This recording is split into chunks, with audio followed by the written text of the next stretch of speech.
From CBS News Bay Area, this is the Afternoon Edition. Teach history. Not hate. Teach history. Not hate. Teach history.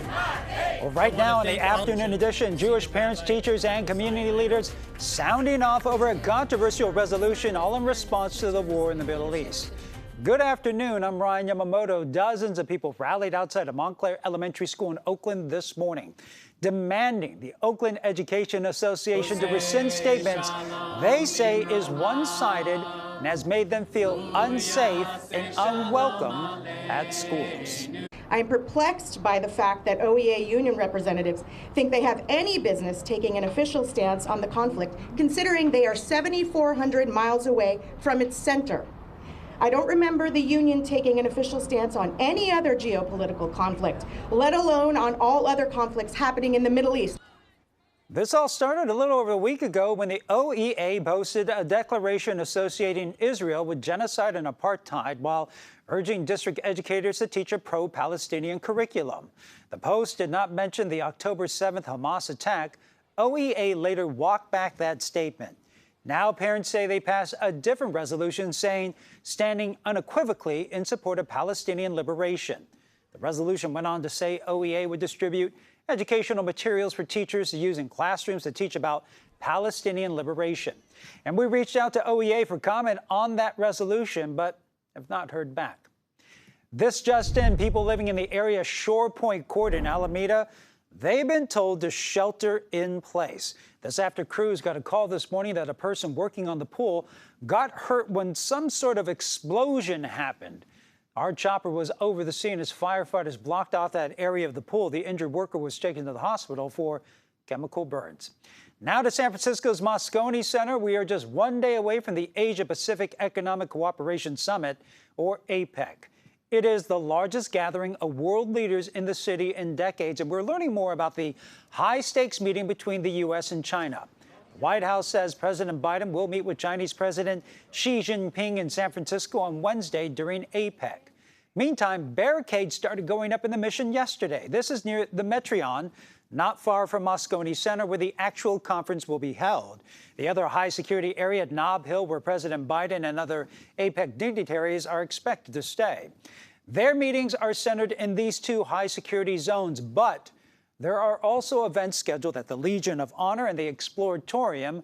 Muni will run some of its lines, but many of them will be rerouted. And San Francisco certainly has been stepping up its efforts to put its best face forward. That includes clearing out homeless encampments in the areas surrounding the conference site. The city says it is offering alternatives, but advocates for the homeless say those efforts are not enough.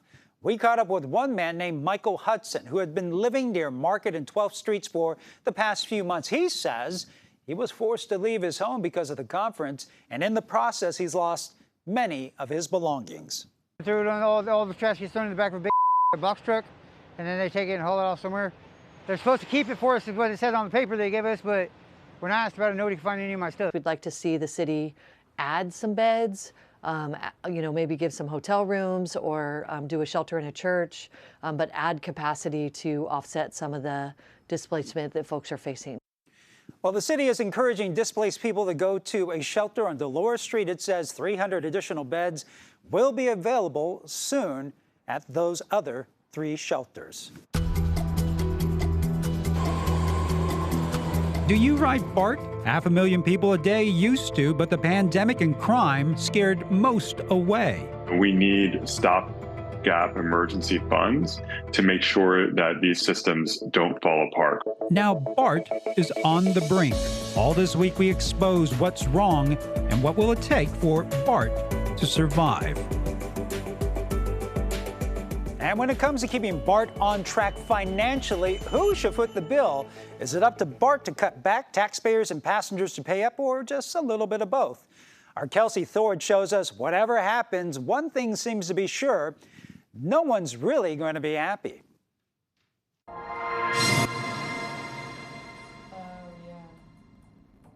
Deborah Allen is one of 9 people on BART's board of directors. She represents District 1, which includes the 4 BART stations from Lafayette to Concord in central Contra Costa County. Before getting elected to the board in 2016, Deborah worked for decades as an accountant and financial officer. I decided, this would be a place where I could bring my financial background to possibly, help the public and do some good.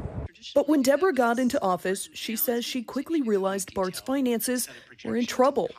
If you look at the numbers for the operating costs and spending since the pandemic, it has consistently, for the most part, risen every year. From 2018 to 2022, BART's operating expenses increased from $992 million to just over $1 billion, while at the same time, operating revenues plummeted from $546 million to just $166 million. To cover that gap, BART received emergency funding from the federal government, but that funding runs out in 2025. And with ridership still below half of what it was pre-pandemic, BART needs to come up with a new source of funding fast or risk significant cuts to services. One of the people working to secure that funding is State Senator Scott Wiener. And so we need stopgap emergency funds to make sure that these systems don't fall apart. There are a few different ways BART can secure funding. The state could raise bridge tolls or taxes on things like gas and sales. It could also just increase its investment in transportation from the state's general fund. Senator Wiener told me that's the option he thinks is best. That would be the cleanest way of doing it. It makes sense for the state to step in and do it. But it's unclear how realistic that option is. BART says it will need around $300 million a year starting in 2025 just to stay afloat.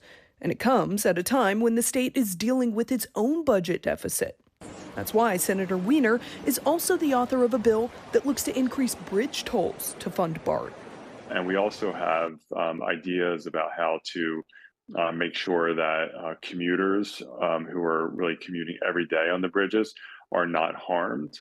BART itself is also working to get a voter initiative on the 2026 ballot that would raise taxes to fund the system. The hope is that one or a combination of these different ideas will work to get BART back above water. However, public polling from an organization called Joint Venture Silicon Valley suggests securing any of those funding options may not be that easy. Russell Hancock is the president and CEO of Joint Venture. Specifically, we asked about our region's struggling rail systems, BART and Caltrain, and we learned some interesting things. According to Joint Venture's poll, 57% of respondents said commuter rail needs to keep going even if it costs taxpayers more money. But when asked where that money should come from, the same percentage of people, 57%, disliked all of the available options, including raising fares, bridge tolls, and taxes. Angel Sembrano has been riding BART to work every day for the past 25 years. He told me he's a part of the other 43%, those willing to pay more if it means services aren't cut. I think it's a good idea because otherwise, how can I get to my work without the BART? But Deborah told me the issue will be getting those who don't ride BART every day on board. She understands many of them are frustrated with BART's handling of its finances. She is too. That's why she's not only looking into ways to secure more funding for BART, but she's also looking into ways to cut costs on everything from future projects to labor. This board has refused to ask for concessions out of the labor contracts on things, not necessarily on just, pay decreases. We could be talking about overtime rules, which are very generous to BART employees. But union leaders say even if they wanted to, renegotiating the labor contract wouldn't solve the funding problem. They believe it would only make it harder for them to retain employees. This has to be a state-level solution for all transit agencies. It ain't going to be by cutting raises or laying people off that you're going to get there, all right? Deborah told me she knows BART can't just cut costs to get out of its deficit. Her hope is to find a balance of both cutting costs and securing additional funding. Perhaps if 80 million of cuts can be found in an annual budget, Now we're only looking for 120 million per year of revenue, and that might be more palatable to taxpayers, to bridge toll payers, or to even state and local governments. Deborah told me she believes the more people see BART trying to rein in its spending, the more willing they may be to support future funding of the system and help BART avoid its looming fiscal cliff. And this week we heard from several BART riders as part of our special series, but we wanted to end the week highlighting one transit agency that has seen success even after the pandemic. Well, the Sonoma-Marin Area Rail Transit, also known as SMART. The transit agency started service back in 2017. 6 years later, they are continuing to expand with new stations planned and ridership now above levels they saw in 2019 before COVID. SMART says from August of 2019 to August of this year, ridership is up 10%. Marin never got BART, and so this is finally a good alternative. It's very reliable, and it's very smooth, and you could easily fall asleep. SMART says a combination of summer programs as well as fall commuters did help with the recovery. And you can find all of our special coverage in our BART on the Brink series on our website. We'll be posting all of our stories in a special section on our front page of KPIX.com.